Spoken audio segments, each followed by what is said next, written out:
Сүүлийн жилүүдэд бөөрийн дутагдaltaй гэсэн онцтой хүний тоо нэмэгдэх болсон. Манай улсын хэмжээнд бөөрийн дутагдалд орсон 100-аас 150 хүн эмнэлгийн тусалцаа үйлчилгээ авах шаардлагатай байдаг юм.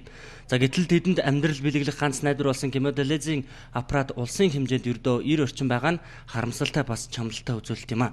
За гемодиализийн аппаратад хөдөө орон нутаг нийслэлийн алслагдсан дүүргийн иргэд хамрагдан эмчлүүлж чаддаггүй байна. За иймд Японы Tokushukai группийн Токуда сан түүний харьяа Токуда Монгол сангийн шугамар Налах дүүрэг Баян-Онгор аймгийн нэгдсэн эмнэлэгт тус бүр 5 ширхэг бөөрийн аппарат бэлгэлэхээр болсон юм а. Өнөөдөр Налах дүүргийн нэгдсэн эмнэлэгт 5 ширхэг бөөрийн аппарат гардуулан өгөх ёслон ажиллагаа боллоо.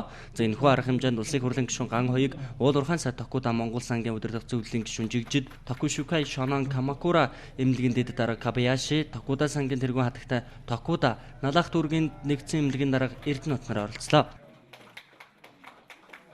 2011 онд 4 жилийн өмнө 1-р эмнэлэг дээр анхны 10 аппарат бэлэглэгдэж бас энэ бөөрийн дутагдaltaй хүмүүсийг одоо хүртэл эмчилж байгаа, мөн сургалж явагдаж байгаа. Тэгээ нийтдээ бол нэг 500-аад 500 тий. За бараг сая орчим долларын тоног төхөөрөмж 11 оноос хойш энэ бөөрийн дутагдлыг эмчлэх чиглэлээр санджуулж өгч байна л да. Одоо манай энэ тогшуу гэдэг нийгэмлэг байна шүү дээ тийм. Энэ эрүүл мэндийн нийгэмлэг маань өөрөө бол тэр Токуда Торо гэдэг хүний үндэссэн тийм нийгэмлэг байгаамаа. Энэ хүний маань үзэл бодол болохоор одоо хүний амь нас хүнд бол одоо амь нас гэдэг бол ижилдэх ширхтээ хүн гэдэг тийм үзэл бодол төр суурилсан тийм эрүүл мэндийн нэгдэл групп юм уу нийгэмлэг байгаамаа. Тэгээд энэ маань өөрөө одоо хүн одоо ялангуяа одоо бөөрийн өвчин дээр суурлаад хүн одоо амнаас алдах гэдэг тийм ойлголт байдаг бол одоо уг нь бол одоо бөөрийн аппаратанд орсон ч гэсэн тийм хүн олон жил одоо урт удаан магадгүй 10 жил 20 жил 30 жил 40 жил одоо хүн амьдрах одоо тийм болцоотой гэдгийг нь одоо бөөрийн гемодиализийн аппарат тавигдсан 5 ширхэг аппарат тавигдсан явд одоо би бол манай хамт олон ард түмэл туйлын баяртай байна. Сэтгэл маш өндөр байна.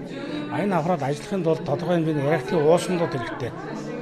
Тэгээд мөн дээрээс нь энэ реактив уусмлыг бодож авахын тулд эмийн төсвөөс гадна энэ аппаратыг ажилуулах төсөв шаардлагатай байна л да.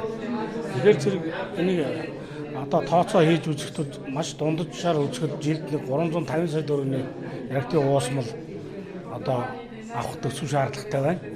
Токуда Монгол сан болон Авдургүй Монгол сангийн хамтын ажиллагааны шугамар 2011 онд Улаанбаатар хотын нэгдсэн 1-р эмнэлэгт Токудагийн нэрэмжит хиймэл бөөрийн төвийг байгуулсан байдаг. Энэ төв нь өнөөдөр амжилттай ажиллаж байна. За гемодиализийн аппарат нь мөөрийн дутагдaltaй буюу өвчин төгсгөлийн шатанд орсон хүмүүсийн амьдралыг аврах, мөн амьдрах хугацааг нь уртасгах ганц найдвар нь гэж хэлж болно. Уг аппарат бөөрийн өвчтөй хүн биеэсээ ялгаруулж чадахгүйгаа хортой бодис бүхий цусыг өвчтний биеэс ялгаруулад цусыг нь шүүж цэвэрлээд буцааж өвчтний биед нь юулдаг юм байна. Өвчтөн дээрх аппаратад 7 хоногт 3 удаа 4-6 цагаар тогтмол ордог байна.